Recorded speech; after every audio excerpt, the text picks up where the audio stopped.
আজ দুপুরের মধ্যে কুয়েটে সংঘর্ষ ও শিক্ষক লাঞ্ছিতের ঘটনায় দোষীদের বিচারিক কার্যক্রম শেষ না হলে ভিসির কার্যালয়ের সামনে অবস্থান ধর্মঘটের ঘোষণা দিয়েছেন খুলনা প্রকৌশল ও প্রযুক্তি বিশ্ববিদ্যালয় কুয়েট শিক্ষক সমিতি। রবিবার দুপুরে প্রশাসনিক ভবনের সভাকক্ষে শিক্ষক সমিতির সাধারণ সভা শেষে প্রেস ব্রিফিংয়ে একথা জানান শিক্ষক সমিতির সাধারণ সম্পাদক অধ্যাপক ডক্টর ফারুক হোসেন।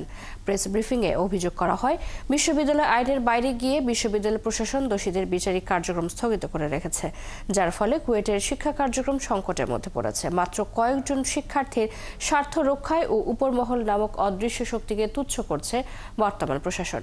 এদিকে শিক্ষকদের সাইবার বুলিং এর প্রতিবাদে সকালে প্রশাসনিক ভবনের সামনে মানববন্ধন করেন সিএসই বিভাগের প্রাক্তন শিক্ষার্থী ও কর্মকর্তা-কর্মচারীরা।